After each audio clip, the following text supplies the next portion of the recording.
안녕하세요. 시청자 여러분의 소중한 시간을 저와 함께 해주셔서 대단히 감사합니다. 여러분의 끝없는 관심과 많은 댓글은 저에게 큰 힘이 되고 있습니다. 오늘은 8월 31일 목요일입니다. 한국 원전 기술이 반도체의 명성을 이어받고 있습니다. 문재인의 탈원전 정책과 기술 유출의 폭력성을 뛰어넘고 소형 모듈 원전 기술은 세계를 주도하기 시작했습니다. 우리나라는 세계에서 유일하게 첨단 기술 제조 국가로 부상하기 시작했습니다. SMR, 소형 모듈 원전은 향후 10년 동안 650조 원 이상으로 어마어마한 시장을 형성할 전망입니다. 차세대 에너지 SMR 시장에서 한국은 독보적 기술을 보유하고 있는 가운데 전 세계로부터 주문 물량이 폭주하고 있습니다. 문재인 정권은 2018년 4월 판문점에서 김정은에게 한반도 신경제구상이라는 자료가 담겨져 있는 USB를 전달한 사안은 큰 논란이 되고 있습니다. 특히 USB가 원전과 관련된 정보를 포함하고 있었다면 그것은 국가 안보에 심각한 위협을 끼칠 수가 있습니다. 국정원에서는 지난 1월부터 판문점 USB에 대해서 분석을 시작하고 있습니다. 한국은 중수로 그리고 경수로 기반의 원전을 27개를 운영하고 있습니다. 그 중에서도 월성 원전은 국내에서 유일하게 플루토늄을 생산할 수 있는 중수로 원전입니다. 유사 시에 6개월 이내 핵무기 개발이 가능합니다. 이것은 문재인 정권이 월성 원전만 폐쇄했다는 의도를 짐작할 수 있게끔 합니다. 만약 이러한 중수로 기술이 판문점 USB를 통해서 북한에 넘어갔다면 북한과 중국에게 한국의 세계적 원전 기술이 유출되었다는 의미입니다. 이는 단순히 경제적 이슈를 넘어서 국가 안보에 중대한 문제를 야기할 것입니다. 문재인 집권 5년 탈원전 정책은 대한민국의 세계 최고 수준의 원전 기술에 큰 타격을 주고 있었습니다. 그리고 일본의 후쿠시마 원전 사고 이후에 미국과 유럽 등 자유진영 국가들이 원전 역량을 약화시키고 있는 가운데 러시아와 중국이 세계 원전 시장의 80%를 장악하게 되었습니다. 러시아는 원수도 패키지를 통해서 원전 수출을 확대해 왔고 중국은 화룡원이라는 소형 모듈 원전을 선보였는데요. 대한민국은 소형 모듈 원전 SMR 분야에서 세계 최초로 원천 기술을 보유하고 있었습니다. 중국이 갑자기 화룡원이라는 SMR을 들고 나와서 세계 표준을 주장하는 것은 판문점에서 북한으로 넘어간 USB의 원전 기술 유출 의혹을 더욱 증폭시키고 있습니다. 미국은 이러한 상황에서 안보 차원에서 SMR 개발을 위한 퍼스트 프로그램을 진행 중에 있습니다. 퍼스트 프로그램은 한미일 동맹국들이 원전 시장을 확장하고 안정적인 산업 생태계를 구축하는 것이 목표입니다.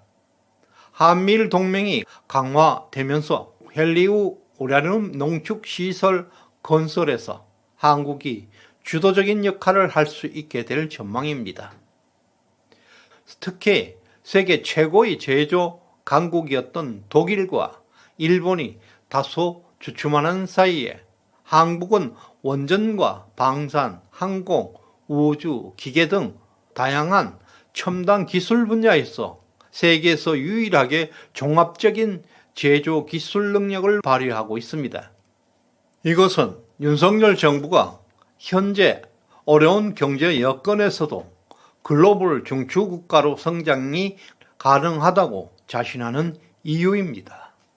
두산 에너빌리티는 이러한 상황에서 SMR 분야에서 세계를 선도하고 있는 기업입니다. 두산 에너빌리티는 세계에서 가장 센 압력을 가진 1만 7천 톤급 프레스를 보유하고 있습니다. 1970년대 말부터 고리 2호기를 시작으로 해서 40년 이상 원전 설비 제작 분야에 있어 높은 수준의 경험과 기술력을 축적해 왔습니다. 미국의 뉴스캐파일은 소형 모듈 원전 SMR의 핵심 원자료 모듈 제작을 한국의 두산 에너빌리티에 맡기고 있습니다. 이는 1979년 미국 스리마일선 원전 사고 이후 미국과 유럽이 원전 건설에 손을 뗀 가운데 두산 에너빌리티가 1980년 이후 다양한 원전 프로젝트를 성공적으로 완료해온 결과입니다.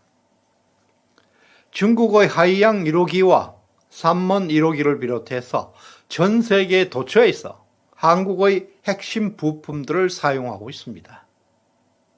두산 에너빌리티가 원전 분야에서 글로벌 파운드리 공장처럼 원전의 맞춤형 생산기지 역할을 하고 있습니다. 문재인 정부에서 탈원전의 아찔한 위기 속에서도 두산은 기술진을 해고하지 않고 SMR에 집중해 투자해 왔습니다. 강재열 전 한국원자력산업협회 부회장은 한국이 SMR 제작 시공에 가장 적합한 국가이며 글로벌 SM 시장을 한국이 독점할 것으로 전망하고 있습니다. 또한 영국의 국립원자력연구원은 SMR 시장 규모는 2035년까지 5천억 달러, 우리 돈으로 650조 이상의 시장이 형성될 것으로 전망하고 있습니다. 정동욱 중앙대 교수는 한국 기업들이 대형 원전 분야에서 쌓은 기술력을 바탕으로 해서 반도체의 TSMC처럼 SMR 제조에 특화된 기업으로 성장할 가능성이 높다고 평가하고 있습니다.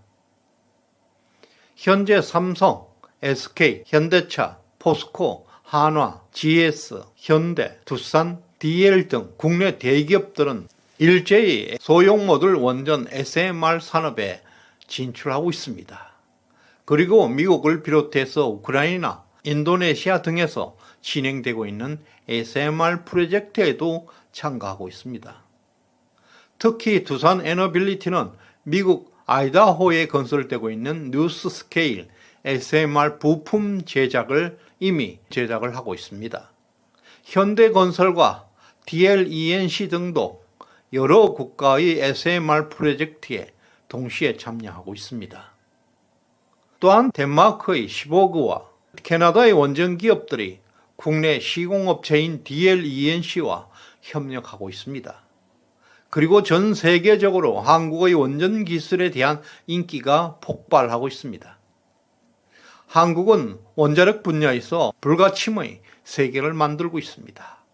문재인 정부가 탈원전 정책과 원전 기술 유출이라는 석연찮은 장애물을 극복하면서 650조 원의 SMR 시장에서 독보적인 위치를 확고히 하고 있습니다.